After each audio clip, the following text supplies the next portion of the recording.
first and foremost, get peaceful, get grounded, take a deep breath and say, where am I even going in the first place?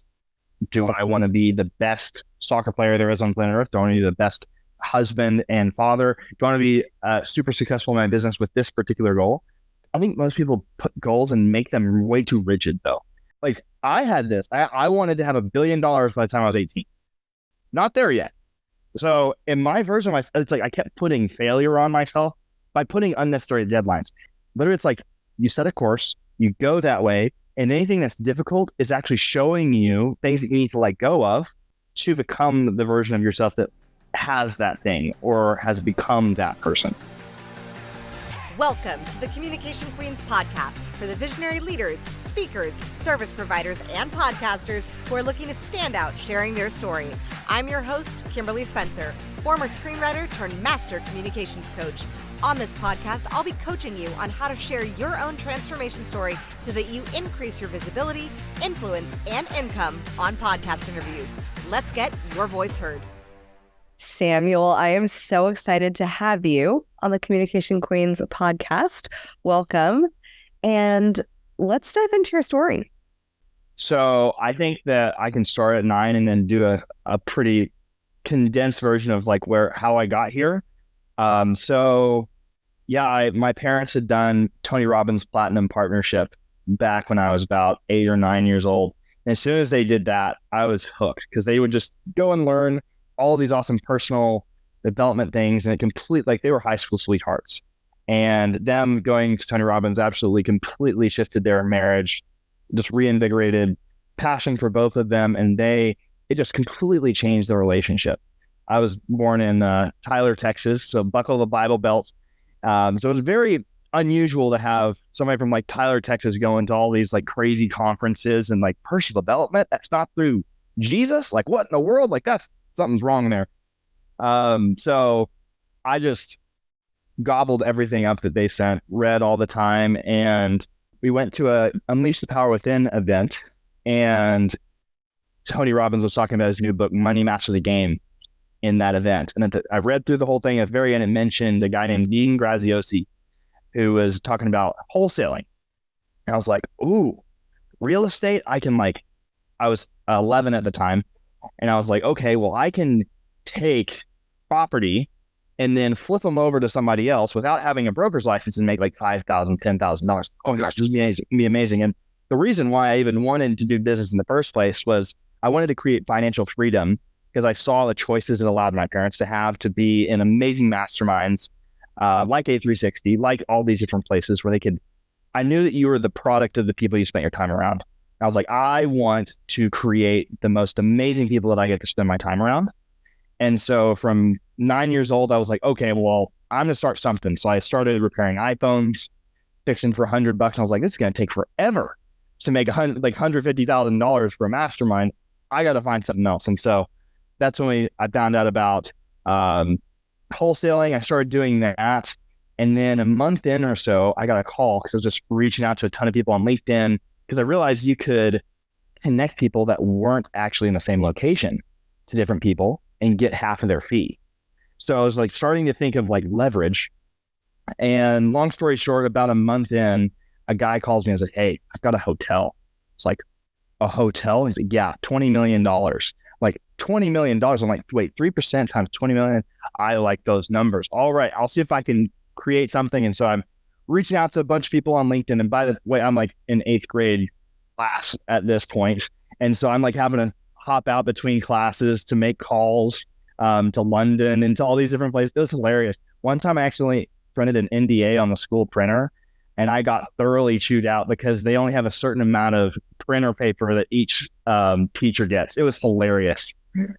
But long story short, that hotel led to a guy saying, okay, I've got another deal coming. And he's like, hey, I've got the Empire State Building. I'm like, whoa, that's a big jump from just regular old hotel to Empire State Building. He's like, yeah, I know the seller's representative.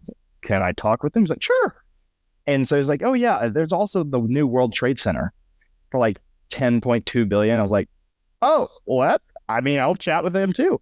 And so I chatted with the guy. It was super interesting. And so I went on LinkedIn, connected to some different people, and we actually ended up flying a buyer in from China to come and look at buying the Empire State Building, which was crazy.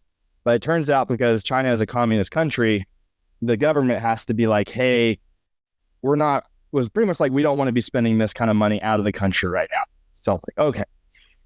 Long story short, fast forward, I did that for the next 3 years and I ended up burning out. I didn't end up actually closing anything during that whole time, but I learned so much from all of these different things, how to talk with people that were older than me, because I was on calls with 50-year-olds, and be like, okay, let's just get out of the way. Let's let people do what they need to do. And then about a year after burning out, taking a break for a bit, I really started diving into digital marketing. My parents had given us some courses and different things. I actually met Ty Lopez at an event, and I was like, oh my gosh, this guy is like the coolest thing since sliced bread. He knows digital marketing. He knows all these things. So I paid him $2,000 for a course, which is like, that's what you do, right? And then learned how to do Facebook ads for dentists. And their top student had made like $1 million in his first year working with dentists. I'm like, I guess I'm doing dentists. Turns out everybody had the exact same idea. So I got a couple clients and I was like, I have no idea what I'm doing. What in the world? And so I like literally Google how to run ads for dentists. And one was like, hey, do a birthday campaign. I'm like, okay. So I go over and I try to do that. And the client calls me and says, hey, we had a patient call us, said the ads are tacky. So thank you, but no thanks. We're letting you go. I'm like, I have no idea what I'm doing. I was 14 here and I'm like, I have no idea what I'm doing. So I reach out in a bunch of Facebook groups to the most successful digital marketers. I'm like, hey, I love what you're up to. I'd love to learn from you and give you half of what I'm making. And so I was able to find some mentors, taught me, and over the next 6 years grew from doing Facebook ads to we found a massive opportunity with one of the dentists we were working with of all of the old patients that had come in for a consultation but hadn't said yes yet, right? So they were making $50,000 to $100,000 a month from our ads, but turns out, and these were for dental implants, so high ticket, between $5,000 to $20,000 cases. And so once we did that, I was like, don't you have a bunch of old people here that haven't signed up yet? And I'm like, yeah. It's like, why don't I just reach out to them for you? And then we just see like, sure. Turn around, they made $100,000 in a month, just like that, off of reaching out. I was like, there's something here. We signed up another dentist and did the same thing, got a call center, all the things, and they made over $390,000 in 3 months with no ads, with only 650 people on their list. And I was like, okay, this is absolutely crazy that we can do that. And so from then on, I was like, okay, well, we started doing this a lot more and shifting out of dental. We actually got acquired in the dental space, which was really exciting. And we moved out into like roofing. And then I was like, wait a minute, whenever we're doing this like follow-up stuff, it really just depends on how big the sales team is and how big the list is that they've got to work with, right? Most people have spent millions and millions of dollars on ads, but as soon as they pay for them, they forget about it, right? And they're like, oh yeah, my sales team's supposed to be calling them through, supposed to be going through, but we all know that they really don't do a great job of that. And so we actually figured out a software that's able to go and do this. And we've recently been able to put AI into it to actually manage and reactivate all of the text conversations. So we have it'll go to each person. It will personalize the message to each person that we're reaching back out to based on the information in our CRM. And it will manage the text conversations back and forth to book back into your calendar. And we're also working on a software right now that will actually be able to call them and do a 15-minute conversation, qualify them, and book them into the calendar all completely automatically. And we get paid on a per booked appointment basis. So that's a little bit of the story, kind of like how I got to what we're doing now. And yeah, it's been a fun journey. So a couple things in your story that I just want to extract is that there is a tenacity that comes with youth. That's like, because I remember when I was 16 and I won an award for screenwriting. And so I got to go in and be mentored by a whole bunch of professional screenwriters. And I walked into this room and there was a a gentleman who was standing next to the donut aisle, and I walked in and I was all super, super excited. And I was like, I was ready to learn. I was going to get a screenplay. I was going to get one produced. And he was like, yeah, well, we'll see how you feel when you've been in this industry for 40 years. And I was like, sir, if I've been in this industry for 40 years and I feel like that, I would leave. And one of the things with your story that I absolutely love is how young you were. So you didn't know better to know anything other than that. So knowing that your parents had created a level of financial freedom, this is the second piece of your story. What did you really glean from your parents? Are they entrepreneurs? Or did you watch them scale? How did they support you? How did they create the mindset that you have now that was like, oh yeah, sure, my 11-year-old's making calls to China, on his lunch break at school to buy the Empire State Building, Yeah, well, I owe so much of what I've accomplished to my parents. And as a new dad, as of like 7 months ago, I've got a baby boy named Sage, which has been an absolute blessing and a world-class lesson in slowing down. Because one of the biggest lessons I learned throughout that whole time, like I really didn't take weekends for over a decade. Like I would just work and work and work and work on business. Didn't really hang out a whole lot with friends outside of school time. Like at some point, like I'm really grateful for my parents for putting different opportunities and just knowledge to learn from. They had us read all the time from an early age. Didn't have cable, which was great to not have an excuse, or really didn't do video games either. So I was able to just really pour myself into learning and growing. And it was funny because they're like, they had done real estate for about 30 years. So I was kind of familiar with it. But other than that, they were just kind of like, you go, you have fun. And so I had my dad co-signing all my agreements and everything. So everything was legal. But yeah, I think that the biggest thing was just learning how to grow and not having, I think the biggest thing was like action, like actually being in action around things. Because so much of the school is like, this is how you do a thing. And it's so much mental work without a whole lot of actual implementation. I know you're homeschooling your son. Yeah. And so it's like, how do you have them actually get excited and do something? And so that's been a lot of the cure-all for what I've been working with. Yeah. So what in your story, I love the tenacity and the fervor that you have and how you showcase that and how you highlight that. And I would love to hear more of like what your successes have been. What do you feel was like your greatest success? What do you feel is that thing that you already feel so super proud of, that, whether it's achieving a certain monetary goal or a certain number of clients? Because I heard you speak a lot to your client results, which is a testimony to what you've been able to create. What are the results of your business? Great question. So one of the main things that I've been so proud of is like during that whole time of having these businesses and growing them, I actually graduated valedictorian at school at the same time, which was a really cool thing to be able to do and we had a very technical engineering curriculum I graduated about 50 college hours as well. So I was able to do those things at the same time, which I was really proud of. What has been so interesting is up until very recently, and I've also had my own incredible personal growth journey over the past 10 years. It's kind of been going at the same time as these businesses, where I've been doing hours and hours of listening time, quiet time every day, and just like so much deep introspection around so many different things, releasing all of these limiting beliefs and different things.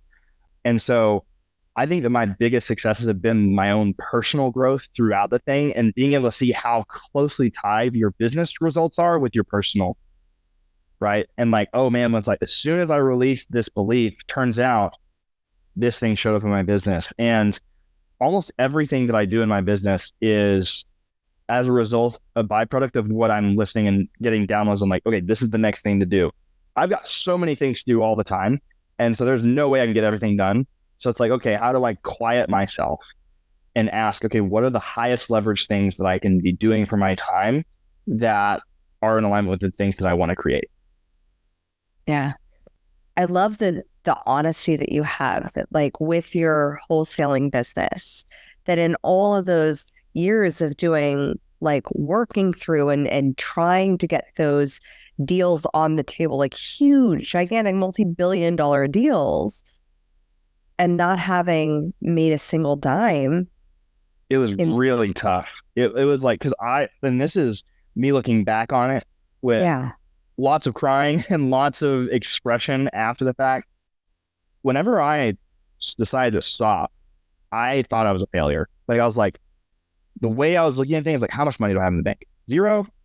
And now I didn't have to have money in the bank. I was 11. Like, what am I going to do? I mean, my parents are providing for me. I'm in a house. Everything's needed. But I was like, my every breathing moment was like, I want to create financial freedom because I knew the choices that it unlocked for me in so many different things. Because I wanted to have cash flow that I could then use to invest in the team that I could then build the things that I'm wanting to create, right? And these goals and things. But it was really hard. Like, my dad was like, what are you talking about? Like, you learned so many incredible lessons there, like how to talk with and own yourself in conversations with older people, how to have presentations, how to create business deals. Like, the list goes on. And I didn't really see that until doing my own tons of introspection and just expression of all of the frustration and things that I felt at that time. But yeah, I think that was a really big thing for me to learn. And I realize it's the same thing with a lot of people about like finances being the main thing that they're trying to go for. And now that I have a child to prepare for or provide for and a family to provide for, it's like, oh, wow, I didn't realize how little responsibility I really had to actually provide for things. And so I just have so much appreciation and compassion for like single moms. I can't even fathom how like doing business or doing jobs. I just end for families, for dads especially, that are like how much they're making is directly tied to how much they're working.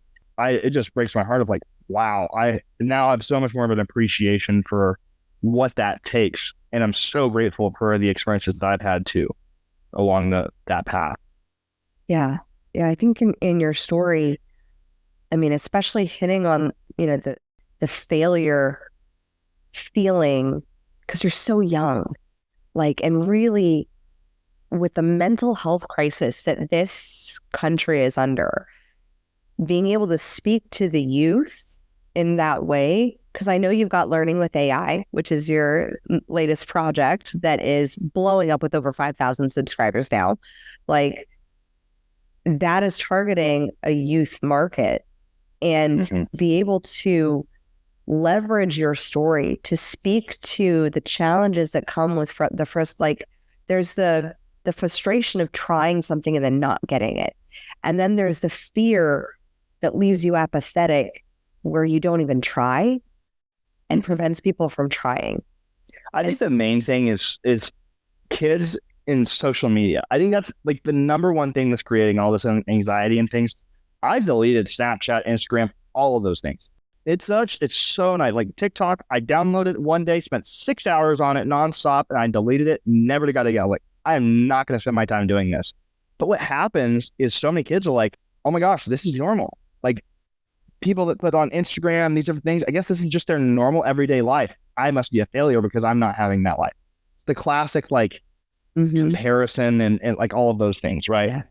But as far as like the mental health thing, I think people taking time out of their day to like go on a like electronic detox for like 30 days, you'll be absolutely amazed at like literally you'll have withdrawals of like trying to reach for your phone. I've done it several times of stopping that, and then you realize how quiet and how peaceful you can be whenever you're not having all of these notifications and things going off. And then from that, how do you go and have listening time of like, okay, what are all the things that are going on in my brain? And I have gone through like 20 of these Moleskine journals from like front to back of like, just like all of the things that are in my brain, just dumping it out, but then asking, okay, and this has like been one of the most powerful lessons that I've learned, is asking the question, what do I need to see?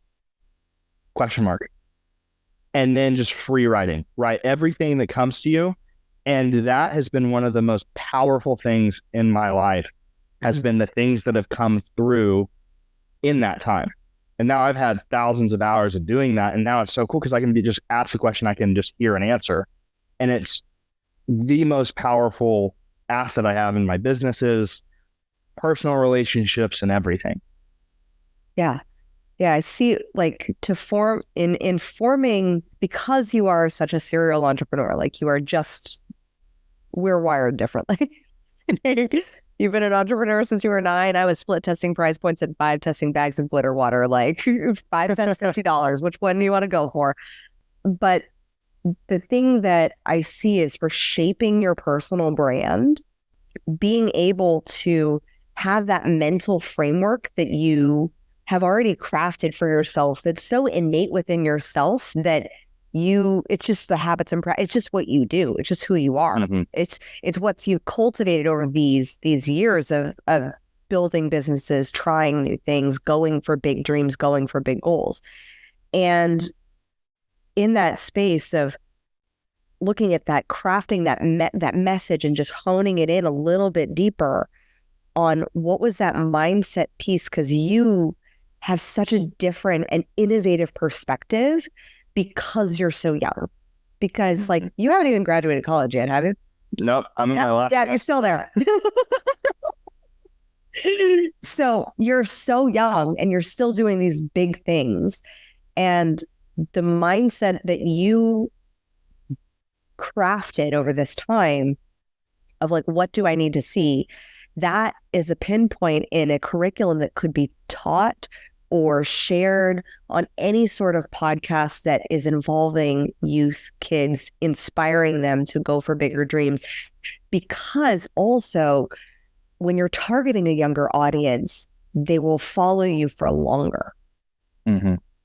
Yeah, and you're hitting on something that was actually that time between 14, like when I burnt out, and then I got really into Russell Brunson's books on, like, expert secrets and .com secrets, all of those things. And I was like, I was wanting to create some coaching courses for kids and young people around these things of, like, hey, this is how you create, this is how you take action, these are how you do these things. So I haven't really thought about that since then, but I think that that's a really powerful message to give. And also just to remind, like, the other thing is I took it so seriously. Like, I took things so seriously ever since I was 9 years old. Like, I was practically an adult from 9 till 21 now. And it's been so fun because now I'm like, wait a minute, no, I just want to be a kid. Like, all it is just, like, have fun, like, enjoy. How can all of the things, all of the goals, all of the things that you want, how can it be easy? And how can it be joyful and fun? And I think that was just a really powerful question for me, because it took everything that I was looking at and the energy that I had of just, like, trying to almost force and shifting it to, like, hold up, I'm not even in control in the first place. And me thinking otherwise is just me having an ego. Like, and so how can I needed it to be hard, because my whole self-worth was wrapped up in how hard I was working. Mm-hmm. Right. And so it was like, if it wasn't hard, anybody else would have done it. So it needs to be hard. So it's worth doing. And so I just realized that, like, no, it doesn't have to be hard. It can be easy. I was like, it just totally shifted everything. And now I would just encourage anybody listening, is like, ask, like, anything that's feeling hard right now in your life, how can you ask, how could this be easy? Mm-hmm. How can I bring in ease and grace and joy into that? And that's been a really powerful thing for all sorts of things that have been going on.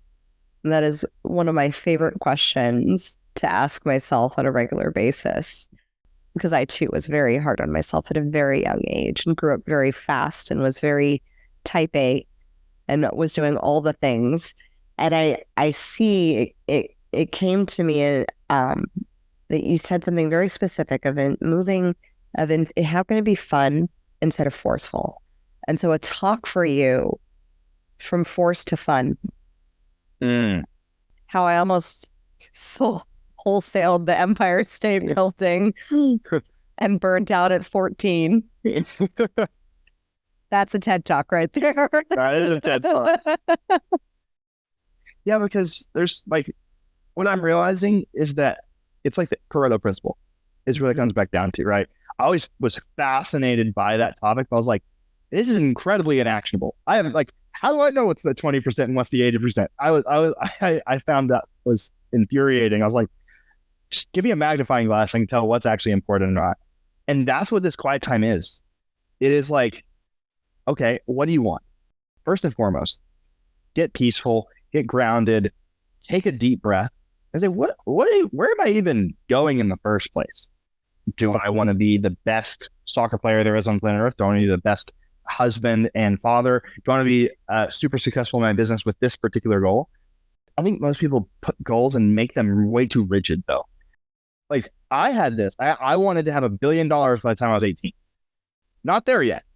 So in my version of myself, it's like I kept putting failure on myself by putting unnecessary deadlines. Now, if I increased that time and just even let the time just be whatever it needed to be, you can let all of the hard things that come on the way, like literally it's like you set a course, you go that way, and anything that's difficult is actually showing you things that you need to let go of to become the version of yourself that has that thing or has become that person.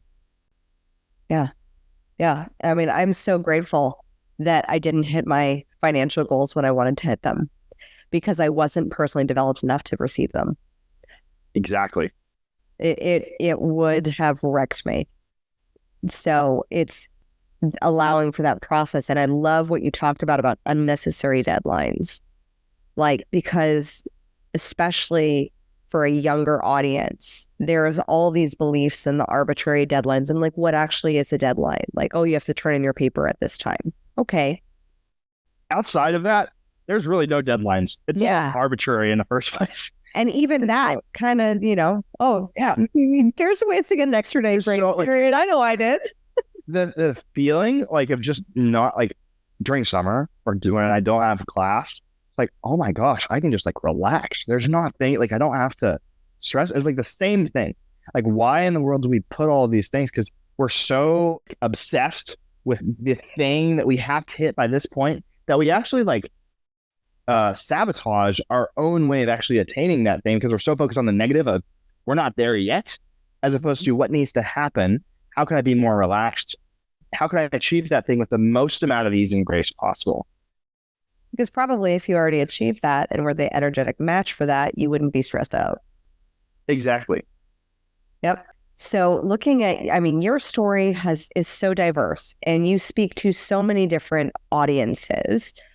Like for a podcasting strategy to look at who would be the best ones to get on. Like I definitely think speaking to youth and having that youth more, not so much necessarily for your business that they could definitely be users. It's like learning with AI, but more so for the giving, for planting those giving seeds that always come karmically tenfold return, and for also being able to establish early on followers who get to literally follow your journey and who see your passion and who see your charisma and who see your tenacity, and to inspire that if he can, I can too. If he can, start a business at 9, I can too.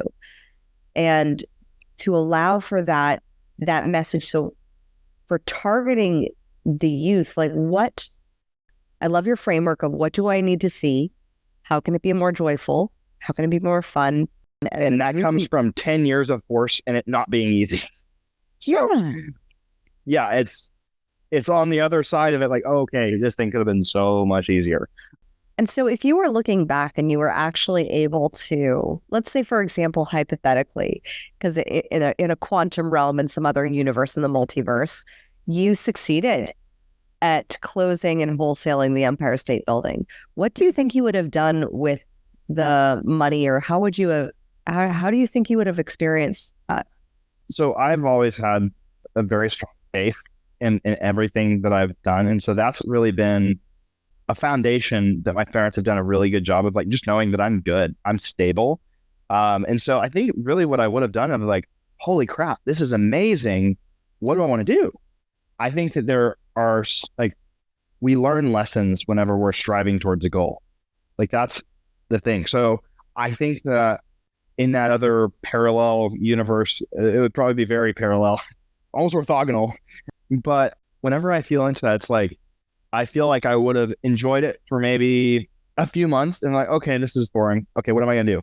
Like, how can I invest this into growing things and listening? Okay, what's the next thing to build? And then just funneling that things back. That's always what my goal has been with financial freedom. Is it's not for, like, sure, it is to have like a lifestyle that I enjoy, but that is like maybe like fifth on my list. It's really not that important. I know that it's going to be taken care of. It's like, I just want to have a ton of capital to go and create cool stuff. For example, I would love to create space hotels, because why not? Space hotels are awesome.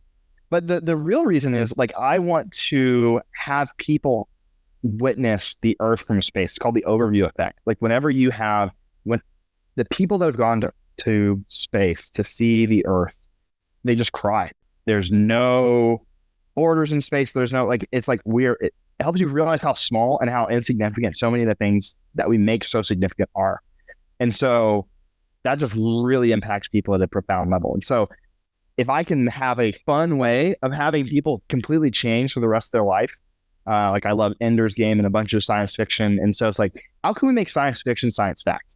And I've got all sorts of fun and physics friends. And so it's really like, I want to create as much wealth as I can to funnel towards building a space hotel, to funnel towards giving like free energy all across. Like, there's all of these things. And so that's why I'm just realizing it's like, okay, I need to be so much more relaxed, because I'm not going to be stopping anytime soon. So I don't need to make this difficult at this point, because this is just the beginning of all of the things to come. Yeah. And if you make it challenging now, burn out a couple years in before you even get a hotel. Mm-hmm. Because it's hard. Already had that happen once. You already did that. Good Already did that. Yeah. Learned once. We're all good. So when it comes to learning with AI, can you tell us more about learning with AI and how that came up with also the follow-up agency, and how you're navigating doing both and being a young dad and finishing up senior year of computer science? Yeah, thanks. Throw that in there. It has been fascinating. I will say that. What's so fascinating is, like, again, like, listening time and my relationship with God is guiding everything that I do. And so there was an old version of me that was like, oh my gosh, I'm going to have 10 businesses all at the same time, because, oh my gosh, I get so many ideas. It's like, oh, that'd make $100,000 a month. Oh, that's so easy. But I realized I learned this after several businesses I tried creating on the side. Off, like, just because I have the ideas doesn't mean that I need to go and execute on these things. So that was a hard lesson for me to learn. And so really it goes down back to the quiet time of, like, okay, what are the things that are most important that I need to get done this week? And then having some team to help me with some of those things to integrate, like realizing my genius is on the visionary side and like getting ideas and doing those things, but not a whole lot in the implementation. I can do it because I've needed to, because I've had my own business. But it doesn't necessarily make me the most excited. Like, I like starting a spark and letting somebody else continue the thing through. But to answer your question, how has it been having two businesses and Sage and family and all the things? It's been really beautiful, because Sage has been a reminder to slow down and relax. So since him, I have taken off on all weekends. Like, I'm not working on weekends, and I'm turning off at like 5 to 6. Which is crazy that I'm still able to do all of these things even within that short amount of time. And so with like learning with AI, that really was just about, I played with ChatGPT right as it came out, and I had completed a computer science project that was like writing this whole code and then creating this like 8-page report on it, describing the code, like very technical. It did it completely correctly first time. And I was like, why are we in college? Like, why, like, this is great. I have computer science. So why am I here? You know? And so I was like, this has a huge impact for so many things. And I have already had a background in AI for a bit from follow-up agency before even ChatGPT came out, for about a year. And I just realized, I was like, this is going to be so huge. And so I created Learning with AI to essentially we created hundreds of different prompts that you don't even have to worry about. Like all of the different things, what can AI do? Go to Learning with AI and it'll show you. And we've got all of the prompts and everything completely done. But the other thing that's really exciting is we created, I wanted to learn how you learn over time and say, okay, Kim is doing these things with podcasts. So we're going to make examples about podcasts moving forward. How do we have all of the things really learn about you over time and adapt to you over time? So as a personal tutor, that's the intention. And it's so cool because you have different avatars teach you. So you can have Taylor Swift teach you, you can have Elon Musk teach you, you can have Shrek teach you. It's so fun. And there, it's like, hey, Beyonce, help me with this math homework. Or, hey, Beyonce, I need your help creating a Queen podcast. And it's just so fun. Again, how can we make learning fun? I think there's so much fear of like, oh my gosh, what's this going to do to like people can cheat and do all these different things. And so my intention was, how do I go out there and be like, no, how do we have AI be for good? That's really what I see. All of these things we use. AI is the most powerful tool that is yet to exist. And how can we use that for the greatest good? That's the intention of Learning with AI and the follow-up agency. And as for how I manage those different things, it's literally just a matter of how do I slow down enough to realize I don't need to be running in all these different directions. There's really only like a few main things that are those 20% that have 80% of the results.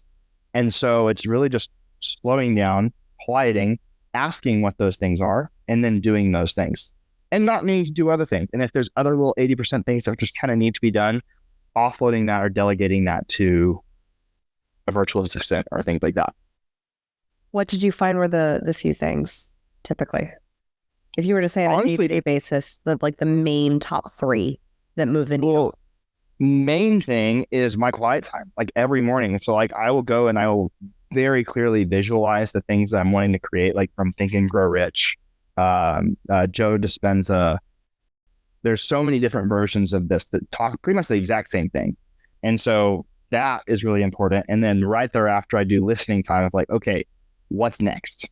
On like, that's where I'm going. What's next, given where I'm at now? And so it shifts. So like for Learning with AI, I've got several developers. So I just have to think, okay, what are the new features that we want to do? And how do I get more people? Right. So I've got a bunch of different strategic ideas. And how do I just go and get clear what's the next thing to do and then hand that over to somebody to go and do? For the follow-up agency right now, my main intention is how do we get more people and we grow that. And we've been growing like crazy with just referrals.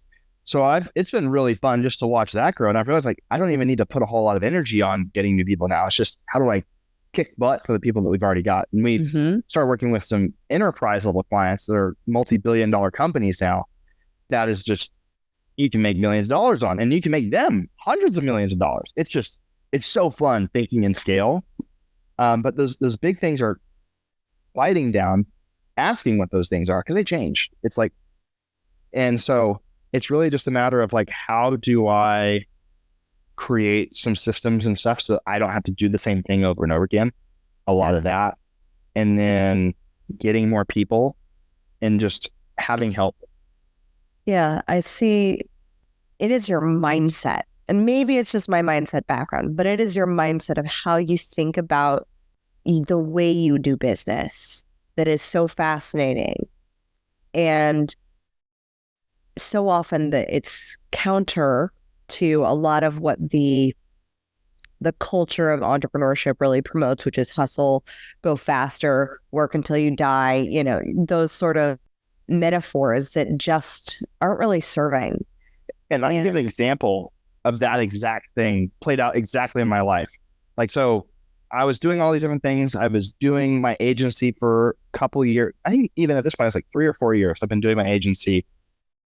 I mean, I just reinvested everything because I have softwares I'm paying for. I like all people. Still had been doing that for 4 years now. I had been doing that for 4 years. Still hadn't made much. I'm like, what is going on? And so at some point I was like, okay, God, what's going on? Like, really? Like, okay, what's really going on here? What's the lesson? And then I just heard, let it go. Like, let your whole business go. Just stop working on it. And I'm like, what am I going to do? Like, I have all of this time and energy, like sunk cost fallacy, right? Like I put all this energy in it. I'm like, what do you mean stop? So just stop it. All right, I guess I'll just stop. And I stopped. I had like one of the most blissful weeks of having no work. And this was like right as summer happens. I didn't have school either. Like, oh my gosh, this is so awesome. And I was like, this is great. And then I just get like in the middle of the night, I have this idea that hit me. It's like a flash of lightning. It's like, go and license off all of things about how you built your agency and how you created a client 390 grand in 3 months. Go and sell that to other agencies. I was like, oh my gosh, that's a brilliant idea. Suddenly, guess what? I'm back in business. And then the next week, I made more money than the whole rest of my life combined off of 3 phone calls. No work. And there's like, and I just really just packaged all the things up that were already in my business. Now, this isn't saying, okay, go and license off all your assets. The lesson was, by slowing down, relaxing, there are certain things to do that will actually move the needle so much more than all the other things that you've been doing. That was a huge lesson for me. And how do I do that all the time? Yeah, I think that one of the things I teach my clients is in having that polarizing perspective, in going on podcasts and being able to have that perspective that is different. And that in and of itself, being able to slow down, being able to just say, okay, yeah, you know what? Surrender. Like, surrender the entirety of the business. Don't do a thing. Don't work on it. Don't grow it. Don't focus on it. And then just let it go, and then let inspiration drop in. Like, maybe it dropped in for you in a week, but for sometimes it takes a month. Sometimes it takes, it's like, it needs to. What is the surrender that you need to have? Because other pieces of working from the universe are like coming into play in this great cosmic game. And so game in the first place. Yeah.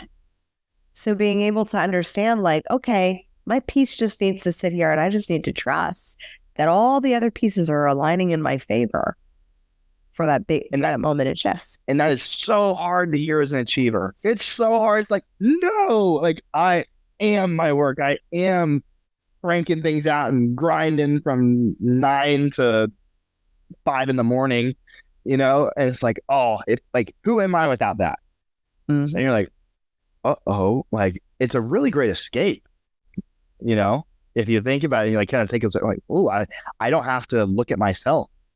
Yeah.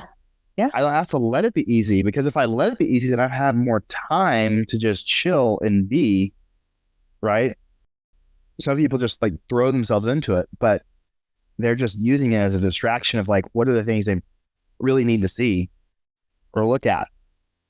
Yeah.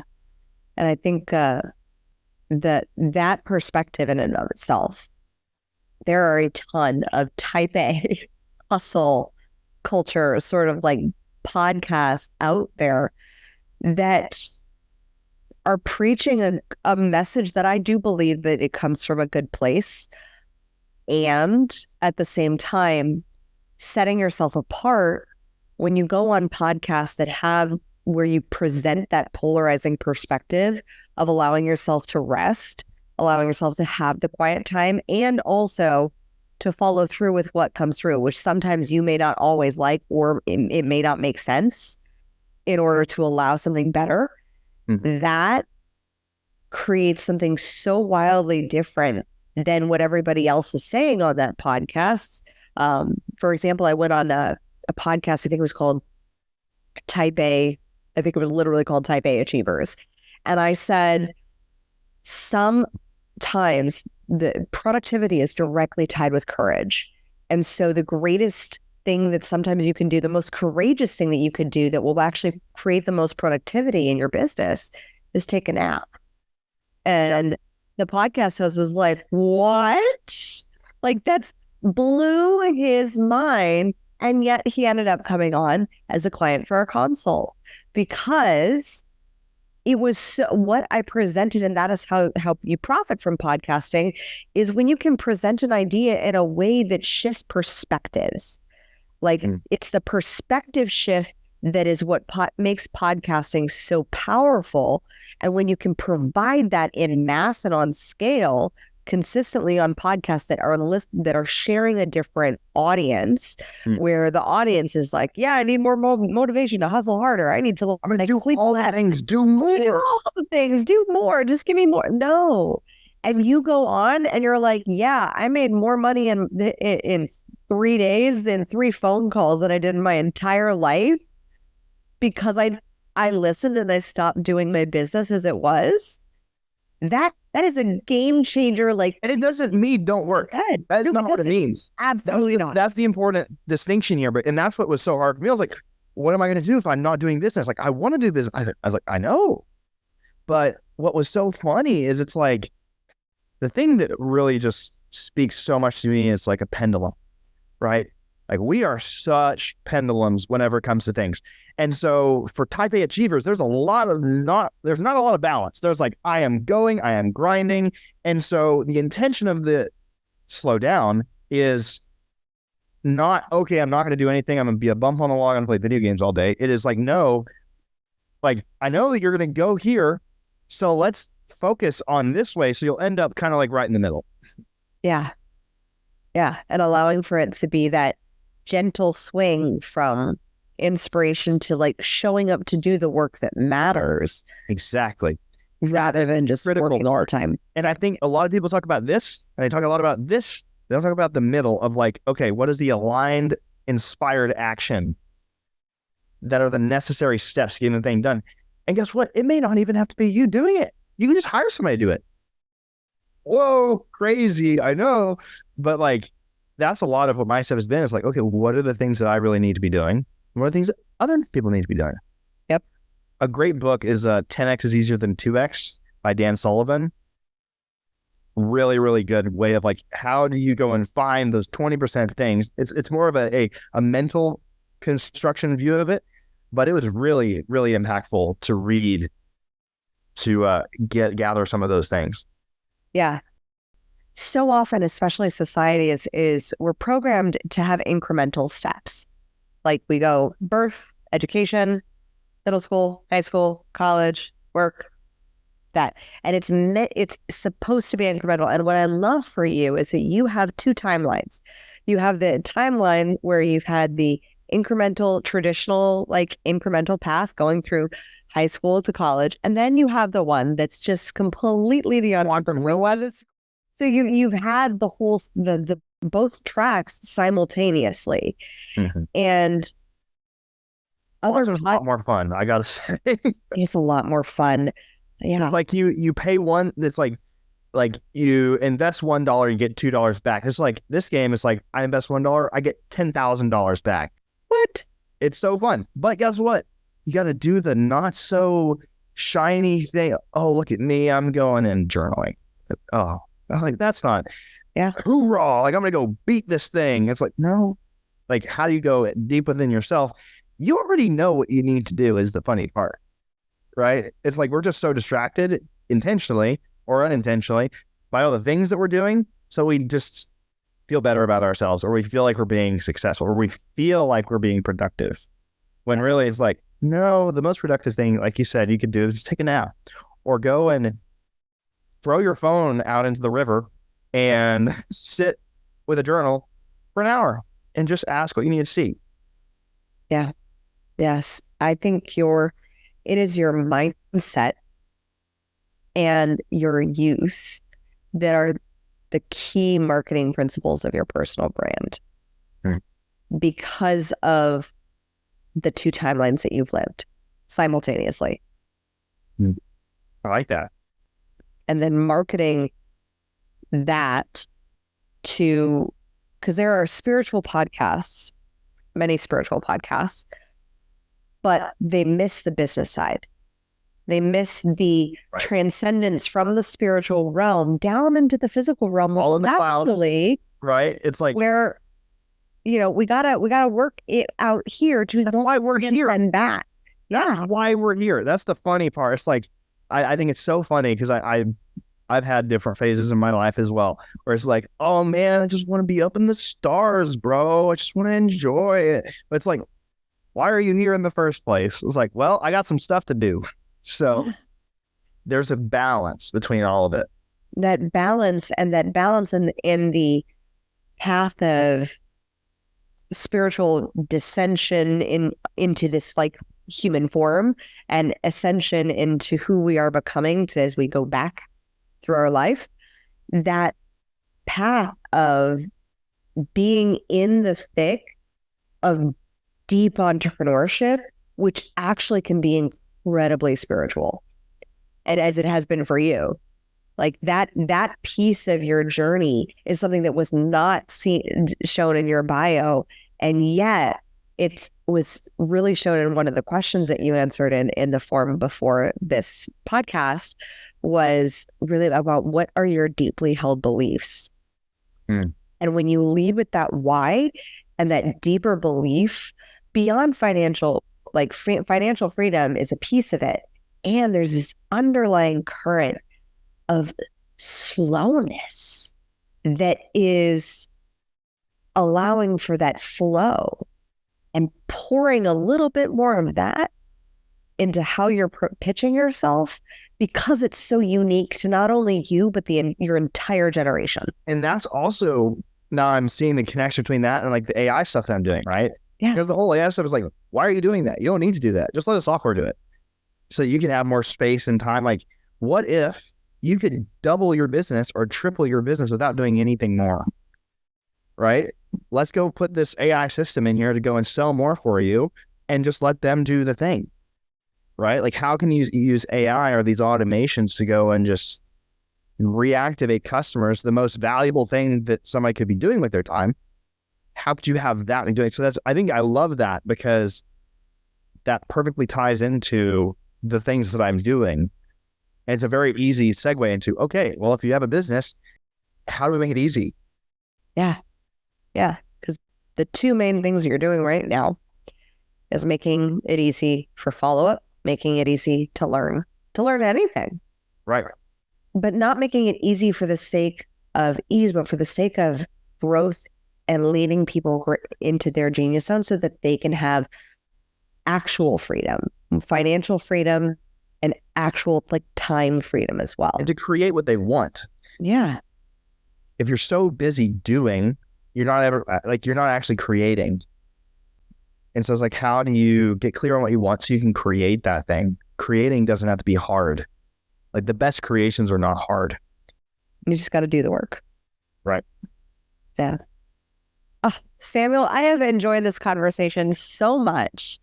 And I love your energy. I love your enthusiasm and your passion and your absolute tenacity to just go for what it is you want. I know I said before this call, like, I have no doubt that space hotels and you are going to be a thing. And I have a feeling my son will probably be working for you. So I would love to know, what did you love about this conversation that was a big takeaway for both your marketing strategy and your storytelling strategy? I think the main thing was realizing that my business side of things does not have to be separate from my personal side. And like, how do I have the brand actually be connected with what I'm doing? Because I think I've been so focused on like, okay, how do you grow an enterprise? How do you grow that side of things, that I haven't really brought in like the spiritual lessons I've been learning, and like having that be a part of the unique flavor of what I'm bringing to the world, which I thought was really, really beautiful and a really cool way to bring those things together, which speaks to your genius of being able to see the way to communicate that to the world. Amazing. Samuel, where can we find you? How do we work with you? How do we learn with you or with AI?